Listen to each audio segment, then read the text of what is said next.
یہ ویڈیو آپ تمام پیٹ اونرز کے لیے بہت ہی امپورٹنٹ ہے، کیونکہ پیٹس جو ہوتے ہیں وہ آپ کے اپنے بچوں کی طرح ہوتے ہیں، اور بیماری کی حالت میں ان کو میڈیسنز دینا اور یہ دیکھنا کہ کون سی میڈیسنز ان کے لیے فائدہ مند ہے، یہ بہت امپورٹنٹ ہے۔ میں نہیں سمجھتی ہوں کہ کوئی بھی پیٹ پیرنٹس جو ہیں وہ یہ چاہیں گے کہ ان کے جو بیبیز ہیں ان کو ایسی میڈیسنز دی جائیں جو ان کے اوپر مضر اثرات ڈالیں۔ اس ویڈیو کو سننا اور سمجھنا اس لیے بھی امپورٹنٹ ہے کہ آپ لوگوں کو پتہ چل سکے کہ جب آپ کے پیٹس جو ہیں جب بیمار ہوتے ہیں تو ان کے لیے کون سی میڈیسنز ایسی ہونی چاہیے جو ان کے جسم کے مطابق ہو اور ان پر کوئی بھی مضر اثرات نہ ڈالے۔ آپ کو میں ہومیوپیتھک ٹریٹمنٹ اور ایلوپیتھک ٹریٹمنٹ کا بنیادی فرق بتاتی ہوں۔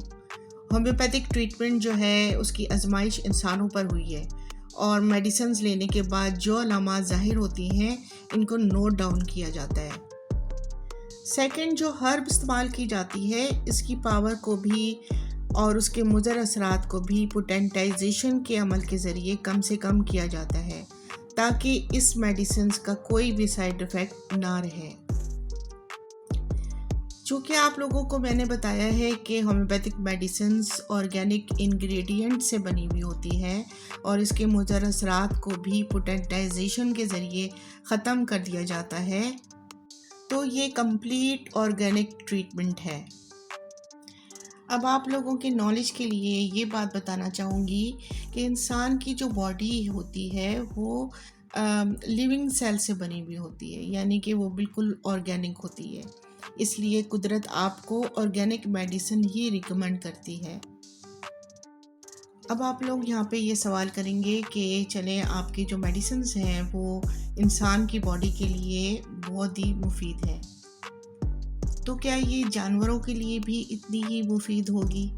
تو جناب، آپ کی باڈی اور جانوروں کی جو باڈی کے جو سیلز ہیں وہ سیم ہوتے ہیں، اور سائنس کے مطابق تو انسان پہلے بندر تھا اور پھر آہستہ آہستہ آہستہ آہستہ اس میں چینجز آتی رہی ہیں اور وہ پھر انسان بنا ہے۔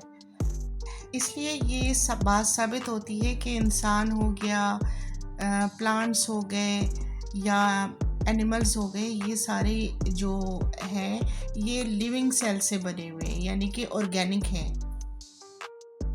اور آپ کو میں نے سائنٹیفک طریقے سے یہ بات سمجھا دی ہے کہ ہومیوپیتھک میڈیسنز انسان ہو گیا یا جانور ہو گیا، ان دونوں کے لیے بے انتہا مفید ہے۔ لیکن اس کا مطلب یہ نہیں ہے کہ ہر ہومیوپیتھک ڈاکٹر جانوروں کو بھی میڈیسنز دینے کے قابل ہوتا ہے، کیونکہ اس کے لیے نالج کا ہونا اور ایکسپیرینس کا ہونا بہت ضروری ہے۔ ایلوپیتھک ٹریٹمنٹ جو ہوتی ہے اس میں یہ جو میڈیسنز ہوتی ہیں یہ کیمیکل بیس ہوتی ہیں، اور ان کی جو آزمائش ہے وہ جانوروں پہ کی گئی تھی، انسانوں پہ نہیں۔ اب جانور جو ہوتے ہیں وہ ہوتے ہیں بے زبان، اور آپ ان کی کوئی بھی سمٹمز جو ہیں وہ نہیں سمجھ سکتے۔ ان کے اوپر جب ان کی جو سمٹمز کا طریقہ ان لوگوں نے یہی کیا تھا کہ اس کی جو ٹیسٹ وغیرہ کے ذریعے ہی جانوروں کی علامات کو نوٹ ڈاؤن کیا گیا۔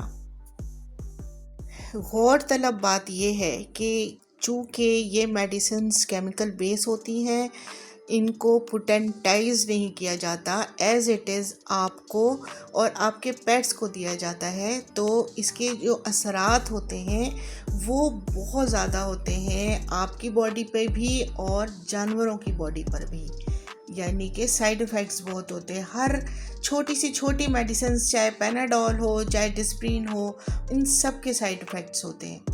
اب آپ لوگ خود فیصلہ کریں کہ آپ کی باڈی کے لیے اور آپ کے جانور کی باڈی کے لیے کون سی میڈیسن جو ہے وہ سوٹ کریں گی۔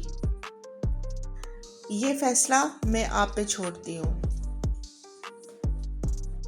اگر آپ کو میری ویڈیو انفارمیٹیو لگی ہو تو لازمی لوگوں کے ساتھ شیئر کریں، اور اپنے پیٹ کو پلیز اوائڈ کریں کیمیکل بیس میڈیسن سے، انجیکشن سے، ڈرپ سے، تاکہ ان کی جان بچ سکے۔ Thank you.